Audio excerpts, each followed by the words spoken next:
네, 선거법, 공수처법, 패스트트랙에 태울지 논의하자고 바른미래당 어제 의원총회를 열었었죠. 그런데 결론은커녕 오히려 의원들끼리 악감정만 더 깊어졌습니다. 이젠 합의 이혼도 어렵게 된 상황 아니냐, 뭐 이런 얘기들도 나오고 있는데요. 당내 상황이 어느 정도인지 오신환 바른미래당 의원 직접 연결해서 좀 들어보겠습니다. 자, 오 의원님 나와 계시죠? 네, 안녕하세요. 오신환입니다. 예, 안녕하세요. 자, 네네. 바른미래당은 이제 기소권 없는 공수처 이 입장이었는데요. 네. 판검사에게 예외적으로 기소권을 두는 이 절충안을 민주당과 합의한 후에 표결을 하자. 이래서 모인 자리로 알고 있었는데 그런데 김관영 원내대표와 민주당 홍영표 원내대표 지금 말이 좀 엇갈려서요. 결국 표결이 무산됐는데 이 전후 사정이 어떤지부터 좀 먼저 여쭙겠습니다. 이제 원내대표 간의 협상은 어떻게 이루어졌는지는 제가 확인이 안 되고요. 예. 다만 어제 의원총회에서 김관영 대표께서 민주당과 지금 부분적인 기소권을 부여하는 네. 그런 내용으로 하면 잠정 합의된 것이다라고 설명을 했고, 예. 또 그 과정에서 홍영표 원내대표가 기자간담회에서 밝힌 예. 전혀 민주당의 당론은 바뀐 바가 없다. 그러니까 이게 의총 그리고 진행 중에 홍영표 원내대표 발언이 나온 거죠?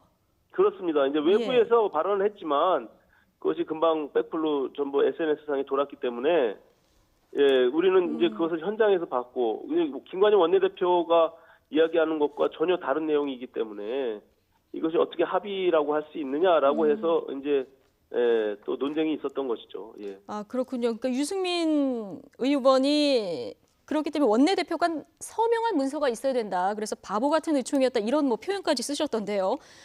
그러니까 결과적으로 보면 내용상 보면은 좀 어이없는 일이 벌어진 것이죠. 사실은. 근데 예. 이제 저희가 지난번 의총에서 세 가지를 당론으로 정해서 민주당에게 주지 않았습니까? 예. 예, 그 내용은 이제 공수처 중에 기소권 없는 공수처와 그리고 공수처장의 추천 권한을 비토 권한을 갖는 내용 야당이 예. 그리고 검경수사권 조정과 관련해서는 피신조서 증거 능력을 인정하지 않는 그런 세 가지 내용인데요. 예. 이것을 당론으로 정해서 민주당에게 보냈으면 예. 민주당도 어느 정도 당의 컨센서스를 갖고 당론으로 정해서 그거에 대한 입장을 우리 바른미래당에 줘야 예. 그것을 가지고 저희가 또다시 의총을 열어서 논의를 하는 것이 맞는데 예. 절차상 우리가 던진 내용에 대해서 전혀 거기선 입장을 표명하지 않은 상태에서 예. 우리가 변형된 내용으로 다시 논의를 한다는 것은 좀 예. 제가 봐서도 절차상 맞지 않고 예. 어제 의총은 좀 해프닝이었다 이렇게 예. 볼 수가 있을 것 같습니다. 결과적으로 민주당의 명확한 입장이 좀 나와야 이 부분에 대한 논의가 진척이 될 것 같은데요.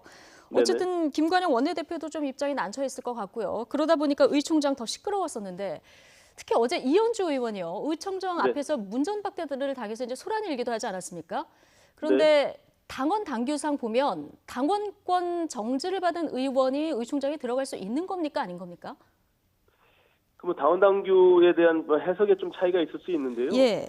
예, 당원권이 정지된 징계 내용에 보면 당원으로서의 어떤 활동들 그 내용 안에 조직 활동이 포함되어 있거든요. 근데 예. 이제 저희가 당원상에 당 기구와 원내 기구가 별도로 분리되어 있습니다. 그래서 이현주 의원의 경우는 당원으로서의 당원권은 정지되어 있지만 예. 의원으로서의 또 현역 의원이기 때문에 그 장소에 출입하는 것까지 제한할 수 있느냐라는 것은 좀 다른 부분이 될 수 있거든요. 그래서 해석을 좀 여러 갈래로 할 수 있는 부분이겠군요. 그것이 좀 이제 당원에 대한 이제 해석이 좀 차이가 있을 수 있고요. 다만 이현주 의원께서 사전에 당에 본인이 발언하거나 의결하는 것엔 참여하지 않겠다. 예. 다만 자리에 참석해서 듣는 것만 하도록 할 테니 그것을 허락해줘라 이렇게 얘기가 있었던 겁니다. 예. 근데 이제 정당 내에서 제가 판단컨대는 현역 의원을 출당 조치를 하지 않는 이상은 의원총회에 의원들끼리 하는 행위에 자기가 참석하겠다는 것을 막는 것이 마땅하냐라는 예. 측면에서 보면 저는 뭐 참석하는 것은 가능하다 이렇게 보는 것이죠. 예. 그렇군요. 내가 국회의원이다. 어제 이현주 의원이 이렇게 목소리를 높이는 장면도 이제 볼 수 있었는데 의원으로서 네. 참석할 수 있는지 여부에 대해서는 좀 해석이 분분할 수 있다. 이런 의견을 주셨고요. 네. 그런데 지금 앞으로 바른미래당 미래를 두고 지금 당내에서 이견이 굉장히 큰 상황인데 일단 국민의당계 의원들 중심으로 제3지대 빅텐트론, 그러니까 바른미래당과 민주평화당이 먼저 통합을 하고요. 이세를 불려서 중도실용 정당 만들어야 된다 이런 주장이 나왔고 지금 손 대표가 여기에 동의했다 이런 보도까지 지금 나온 상황이거든요. 이제 사실 그 문제 때문에 어제 또 다른 논쟁이 있었는데요. 예, 그 해명을 좀 요구한 뭐 지상욱 의원과 같이 그분 언론에 나온 것이 어떤 내용인지를 예. 당사자들이 좀 해명해야 된다. 그래서 손학규 대표와 거기에 박주선 전 대표 예. 이런 분들이 뭐 나름대로 입장에서 얘기를 했고요. 네. 그 과정에서 손학규 대표는 뭐 민평당과 당장 합당하는 것에 대해서 뭐 동의한 적이 없다. 동의한 적이 없다. 예. 다른 내용으로 분명히 해명을 했고 예. 또 제가 알기로도 지도부와 무슨 의논을 해서 어. 박주선 의원님이나 김동철 의원님이 민평당과 합당하려고 하는 움직임을 갖는 것으로 보여지지는 않습니다. 개별 어저께 의총에서 발언할 때도 네. 본인은 그것이 옳다라고 생각하기 때문에 예. 개별 의원의 자격으로 이렇게 한 것이지 예. 뭐 이것이 당의 컨센서스를 모아서 하는 것은 아니다 이렇게 말씀을 하셨기 때문에 예. 지금 현재에서 당의 지도부나 아니면 여러 가지 정황상 민평당하고 저희가 당의 통합을 논의하기에는 그건 무리다. 그리고 예. 현재로서는 그건 염두에 두고 있지 않다 이렇게 말씀드릴 수 있겠습니다. 그렇군요. 박주선, 김동철 의원 중심으로 의견의 하나로만 지금 논의되는 이런 상태다. 이런 말씀이신 네. 거죠? 네네. 예. 그 외에 이제 뭐 다른 의원들은 뭐 거기에 크게 동의하거나 목소리를 내는 의원들이 없었습니다. 다만 어제 의총장에서 예. 네, 지난번의 경우도 주로 이제 박주선, 김동철 의원님께서 그런 주장을 하셨고요. 아마 이제 네. 호남을 지역으로 기반한 여러 그런 어떤 동질성 때문에 말씀을 하시는 것 같습니다. 네. 지금 손학규 대표 거취에 대한 의견도 분분한 상황이잖아요. 개파를 통해 네. 떠나서 지금 당내 의견은 어느 쪽에 좀 무게가 실려 있습니까? 어쨌든 저희가 지금의 같은 상황에서는 내년 총선이 어렵다. 네. 이것을 어떻게 돌파해 나갈 것이냐라는 측면에서 각자의 좀 생각이 좀 다른 부분이 있는 것이죠. 아까 박주선 전 대표님 생각에는 네. 이게 우리가 확장적으로 볼륨을 키워서 민평당과 같이 하는 것이 옳지 않냐. 네. 또 한쪽의 의견은 우리가 어쨌든 반문재인 전선을 세워서 적어도 개혁 보수의 틀 속에서 뭔가 보수 재편이 이루어져야 되지 않냐라는 네. 생각을 달리 갖고 있는 겁니다. 이 과정에서 그럼 손학규 대표가 이거를 주도를 해야 되느냐 말아야 되느냐 여기에 대해서도 의견이 분분할 텐데 이 의견은 어떻습니까? 당내 손학규 의견은? 대표께서는 어쨌든 당을 예.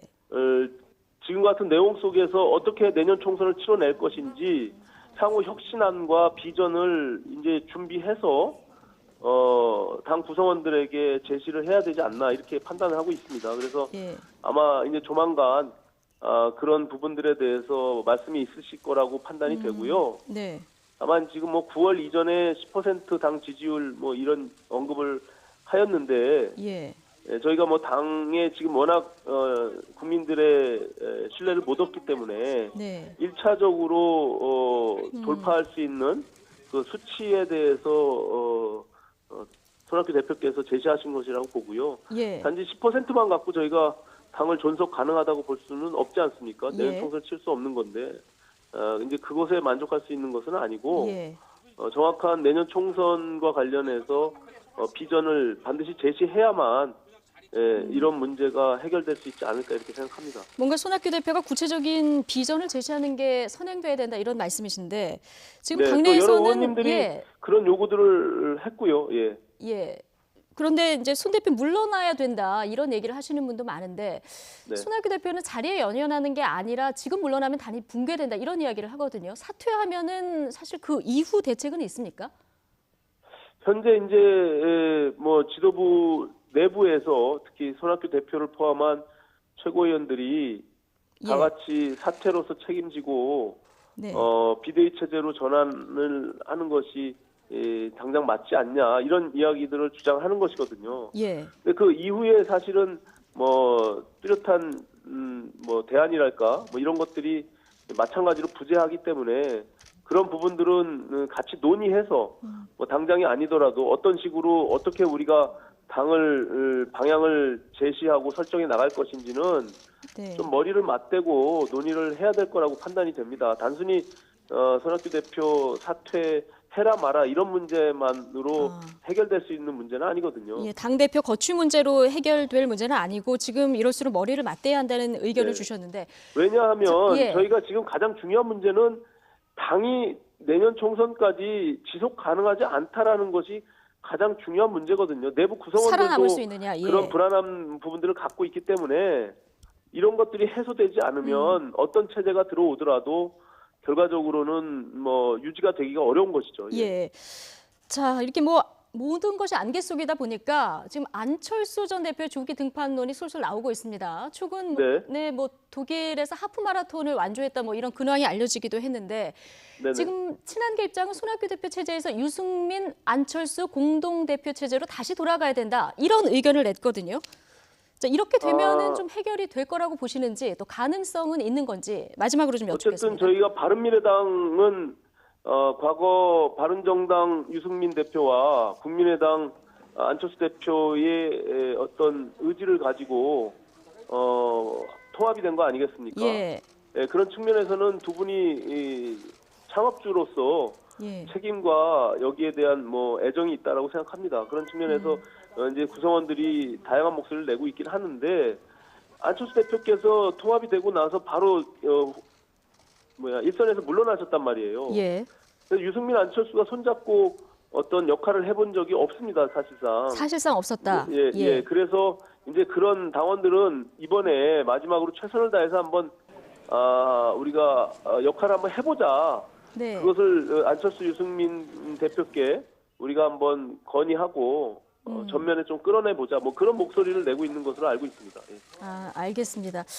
그러니까 사실 국민의당, 바른정당 합할 때 이 두 당 그리고 이 두 대표의 어떤 시너지 효과가 있었을 것인데 한 번도 역할을 제대로 한 적은 없다. 이제 좀 해야 되지 않느냐. 당내에서 이런 목소리가 나오고 있다. 이런 말씀이셨습니다. 네, 그렇습니다. 예. 예. 자, 일단 여기까지 당의 지지율을 좀 높이고 네. 우리가 당이 그래도 존속 가능하고 네.